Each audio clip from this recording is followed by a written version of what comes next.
What's up everybody, it is Royal J and I am here with a review, not another, but a review for Love and Hip Hop Hollywood Season 4 Episode 1 premiere.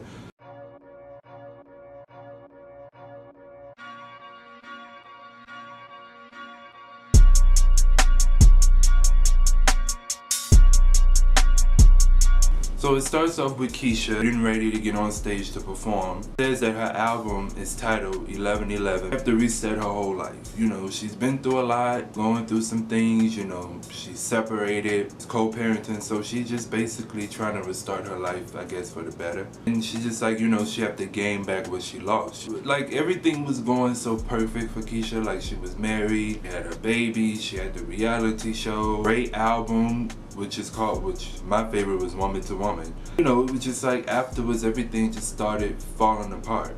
So Gibb, which is her husband, separated. I don't know if they're divorced now or what, but lives with her. He's been living with her for a year and a half now. She's doing it because she wants to co-parent and she wants both parents to be in one household. Basically helping him, you know, because he's been going through some things and, you know, she's like, she's not just going to leave him in the cold like that. And he says, you know, even though he cheated on her, she still lets him come around and see his son. They was going through their whole battle like a few years ago. She was exposing him and he was exposing her. Hazel E is back. So she's feeling very Hollywood, she's feeling herself, she's better than everybody, she feels better than everybody, and everybody's beneath her, and she's such this rich bitch all of a sudden. I'm kind of happy to see Hazel, but not in this way, because she's already aggravating me, and it's only the first episode of season 4. I'm already aggravated and irritated as hell with her. She's back, she has a man now, he's 10 years younger than her, and she always have to say that. Even in interviews, it's like, okay, you just letting us know that you're old? Like, is that what you're saying? So she's having a woman empowerment event and she wants to invite Masika, and she might even invite Tiara's late ass Masika, and she's gonna invite Moniece. It's shocking because she doesn't really get along with Masika or Moniece. Thought from last season, I thought Hazel, I almost called the girl Hazel. Hazel E okay with Tiara, so I didn't know what the shade was about. But later on, we're gonna get into that. She says that her new man, don't remember his name, gives her a lot of confidence. He makes her feel good about herself. He's happy. And they just on a boat and he just like can't get off of her. He's just licking whipped cream and licking stuff off of her and licking her toes and just doing all Moniece. Moniece is there with her girlfriend. She found her someone in the lady pond. And her girl has been together for a while now. Gets along with son, she gets along with her baby daddy. Everybody's getting along, no problems, no beef, no anything. And she's happy, she's in a good space. We see Masika comes, her and Masika are talking back, and her body is snapped back from having her little princess. So we get introduced to this by the name of Zell Swag, and he's a stylist. I seen him on Instagram because he styled Keyshia Cole, some of her stuff. I think he's still her stylist to this day, I'm not for sure. I know of him because I've seen him with Keyshia Cole. He's on the show and he's this loud, somewhat over the top, very shady individual. Now, I don't have a problem, but I just feel like if you're going to be doing too much and you're just going to be shading throughout the whole season, I mean, you could have just went to Real Housewives of Atlanta with that. Like, no. This is all you're going to give us is shade. Just be yourself, promote your business, and do what you got to do. Leave it at that. Don't get in altercations with the girls, but I see that that's what it looked like it's going to be. Up into these new episodes, it's going to be another guy that he's going to get into it with. I don't know what that's about, but so they're sitting there talking about the event that Hazel E is having. And he was just like, oh, you know, she's looked better now because before she looked like Rebel Still Skin. And I'm just like, okay, you're not lying about that. That was shade, but you ain't lying about that. So something about Masika said something about Hazel talking about her daughter and stuff like that, and she felt some type of way about it. And she didn't like it, so you already know when them two get together it might be something. Introduced to Brooke Valentine, and if you guys do not know who Brooke Valentine is, they didn't play the song, but most of us in the black community know exactly who she is because they get crumped to her music. Well, that one song, no shade, I'm just saying because that's the only song I know from her. You get introduced to her, she's on the beach, she's with her boyfriend, and this guy is playing the guitar and she's singing. She said, you know, my music had y'all bumping, which was true because Girl Fight was my jam. I loved that song. Every time the video came on, I stood in front of my TV and was singing, and I felt like I just wanted to go outside and fight. That's probably one of the hood anthems, like one of the hood anthems. She says she took some time out of music to raise her son. She wanted to be a mother. She's slowly getting back into it. She's trying to get herself out there, and I feel like this is a good platform for her. She can get back into it, but I want her to use this platform to promote music and not use it as a platform to promote drama in her life, because that's not a way to redeem yourself, and it's not the way to have a comeback.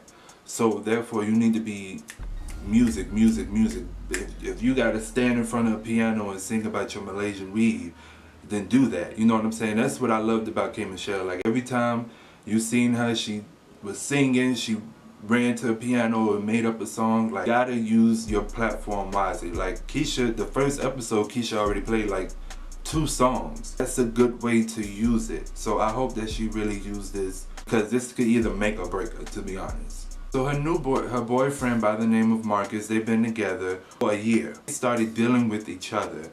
He was in the middle of a divorce. Now that's another plot twist at the end. So they get in, you know, they've been dealing with each other. They've been with each other for a year. She's in love, he's in love. He tells her that his mom is coming back. Mom is coming, and she was like, oh, really, yo? I want to spend some time with her. And he was just like, oh. She was like, what's wrong? I can't spend some alone time with moms. And he was like, yeah, that's fine. That's perfect. Masika and Moniece goes to Hazel E's Women Empowerment event. And they already shading. They already doing messy stuff. They writing like circles on her face where I guess she got plastic surgery and stuff. Like, they just doing too much. And it's things I know y'all don't really like her, but I don't like, what's Zell's problem with Hazel E? You know what I'm saying? Because if you just acting like that with her because you cool with Moniece and Masika and them two have problems with her, like, your beef with her, like, you're not, nobody's saying anything. It's just like you automatically just shading this girl and doing stupid stuff. So they draw in circles, they go, they have ear mitts to cover their ears. Talking about Safari, and Nikki walks in and Safari is standing at the table. So Nikki goes to Safari and she's talking to him and asking him what he's doing here. He was like, you know, when it comes to women empowerment, I'm there to empower women or something like that. And they started laughing and stuff. So E comes in a helicopter with her boyfriend and lands. And she goes on stage to perform her song. Now, the song was not bad. Like, it's not something that I'm interested in going to search and listen to, even if it's on Spotify. I'm just being honest with you. I really am not that interested in it. But it didn't sound bad. Performing, and Moniece, Masika, and Zell is making fun of her, saying stupid stuff while she's performing, and not letting her live and be great. So they just found a fun time to poke at her. In her speech, she's talking, and they just off the bat just started saying stuff, and then Masika started getting loud and saying stuff. It was just like, what happened? What you said? And then she jumps off the stage. Hazel E jumps off the stage and goes towards them. He just got all in Masika grill, like, what's up? And Masika's just standing there, just talking and talking. And to be honest with you, I feel like a lot of them do this because the security is there. If security was not there, none of them would even be in the same room together. They won't even have the balls to be in the same room together, but because of security, they could act tough and act hard.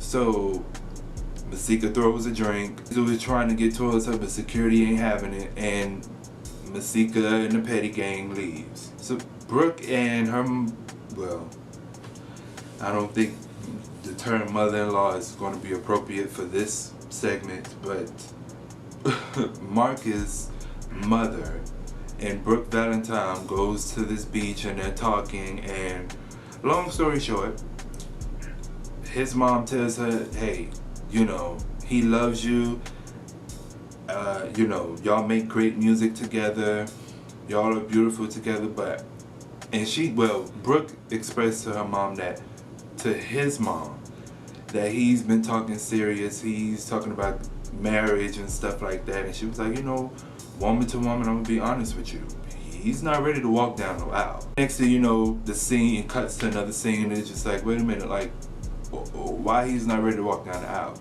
So we have to wait to see what's going on. Tiara is back. I don't know if it's me, like, comment down below if y'all think so too. I don't know if it's just me, but I felt like Tiara was drunk in that scene. I felt like she was a little bit under the influence. I don't know if it's just me, but I kind of feel like she had a drink or two before she got there. When she gets there, she's saying how, you know, didn't have a problem with Hazel, but she's been hearing that Hazel has been talking about her in the streets, and she wants to confront her, and she was like, she invited her to her event, but she just didn't come. So Hazel was like, you know, she didn't come to her event, and it was messed up, and blah, blah, blah. So they sit down and they're talking, and it was like, I'm like, okay, you know, they've been friends, they've gone through their problems, they talked it out and dealt with it. So I'm thinking, I'm hoping maybe that they will be grown women and kind of talk it out. They're sitting and they're talking, and Hazel was just bragging about all these designers and how she's so great, and she's picking these bitches one by one and all this stuff. Like, she's just better than everybody. She's just so high on her horse right now. And I'm like, really?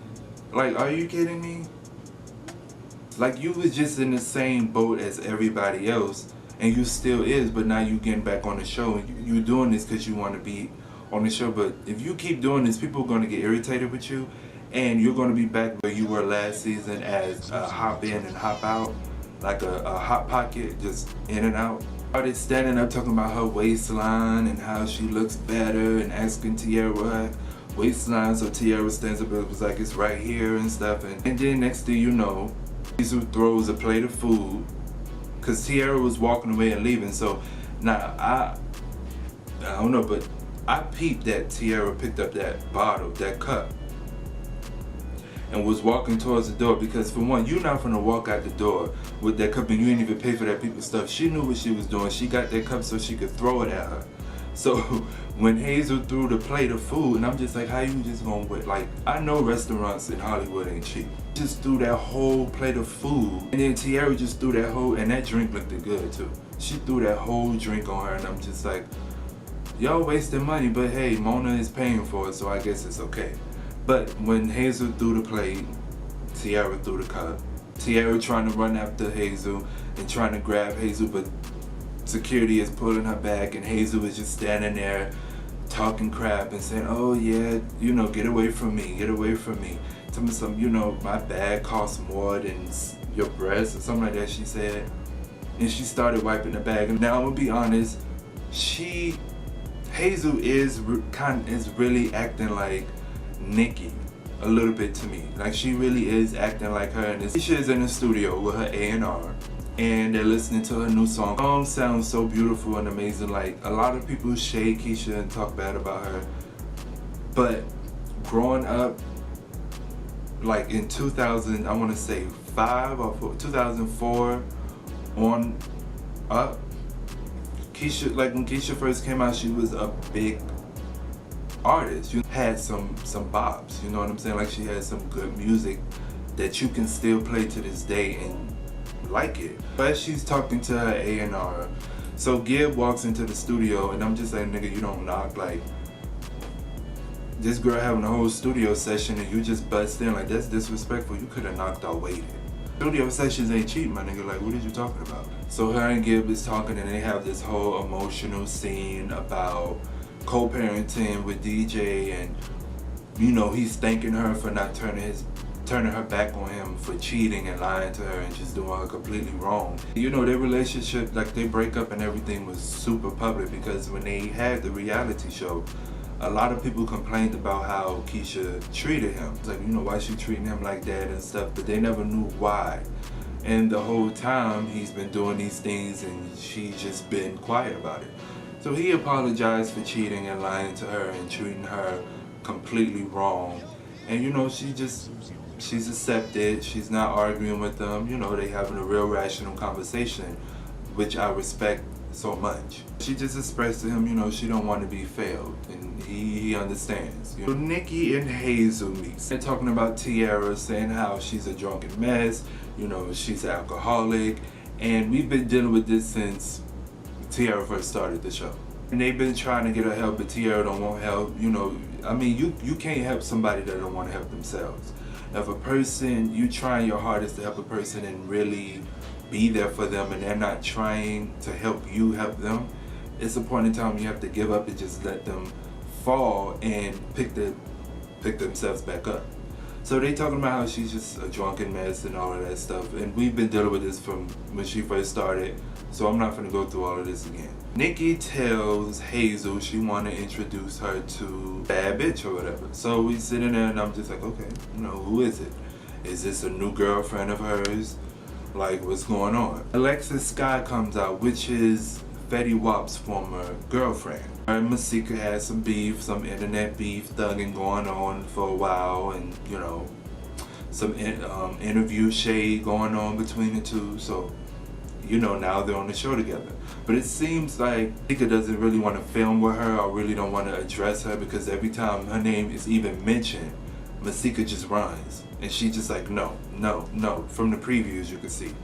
So Alexis sits down and she's telling them how the whole situation happened with her, Fetty, and Masika. She was just like, she was dating Fetty for 2 years ago. It was on her birthday. Her and Fetty, I'm assuming, was supposed to hang out, but he chose to, Masika have a music career going on. And them two got drunk, and then that's when Masika ended up pregnant. So she was like, this whole delusional thing that Masika has going on with Fetty, telling us not to believe it, it's a front. And when we first got introduced to her, she was just like, she's here with her boyfriend or something like that, and no, it's not Fetty and stuff like that. And it was just like, okay, girl, we don't care.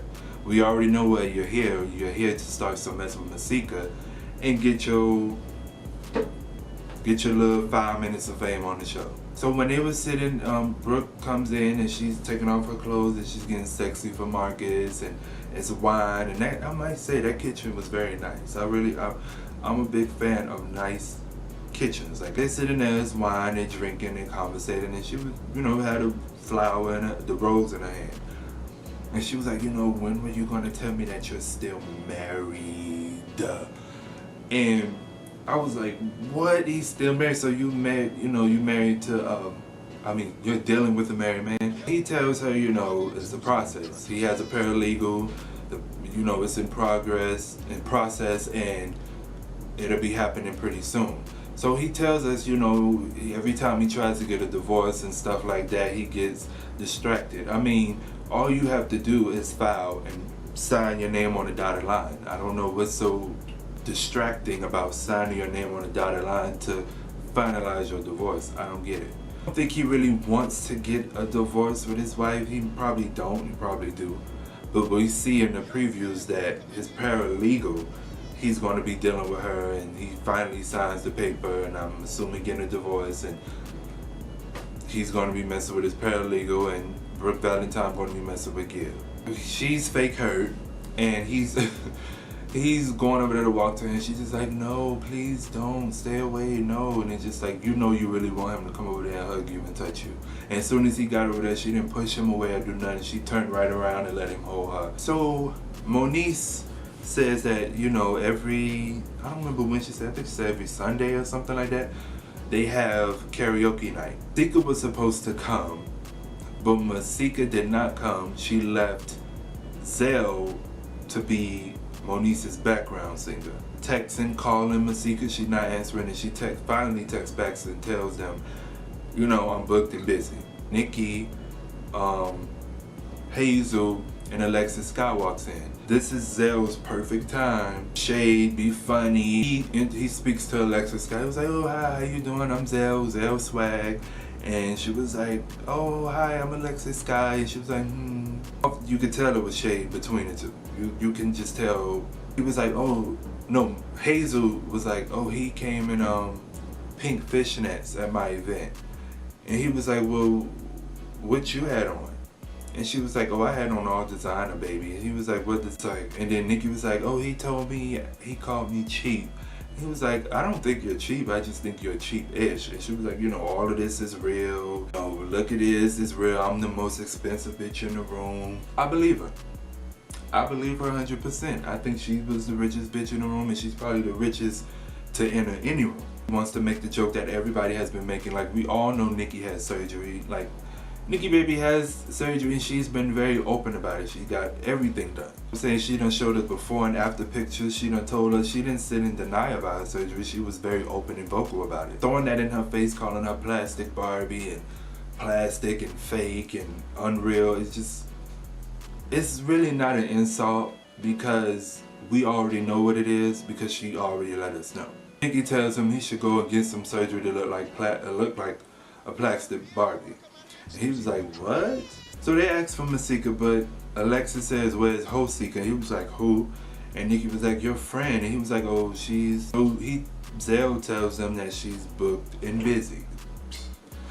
I guess Sis got jobs. I mean, if she books, she books. So Zell tells him, you know, he don't hate on bad bitches, but he reads them. He was like, don't think y'all gonna come in here, and next thing you know, you see Alexis Scott bag just flute. You know, we see a drink being thrown. And then next thing you know, we see another drink being thrown. So I don't know what's the problem with these people. I feel like Mona and them needs to ban drinking. Like when y'all have events, don't have no food, don't have no drink, because these people gonna throw. It's like, people spend a lot of money on their clothes, and people, I'm sure, on Love and Hip Hop. You know, these extras, they come, you know, and I'm sure they got paid last week, and they brought their outfits just to be an extra on this show, and y'all throwing stuff and messing up their clothes. Like, somebody gonna have to reimburse me my money for my outfit, because new faces, a lot of new egos, a lot of new attitudes, a lot of new weaves and inches and bundles. So yeah, make sure that you guys like, comment, and subscribe, and follow all my social media down below in the description box. And when you do subscribe, make sure that you hit the bell on the side. I don't know if it's on the left or right, it don't matter. You really don't have to do that, but it sounds good to say because I hear other YouTubers say it. So I'm just like, okay, let me tell them to hit the notification bell. But y'all don't have to do that if you don't want to try. And regardless of whether you click the bell or not, you still gonna get notified when I upload stuff, so it really don't matter. But if you're subscribed, so that's why you need to subscribe. And I will see, comment down below what you guys thought of the episode, what you're thinking about, how you feel about my review, and how you feel. Like, are you going to be watching this season or no? So I have to go because these lights are super hot and it's burning, and I could tell you, I'm sure y'all can tell I'm sweating right now, but I will see you guys in the next video.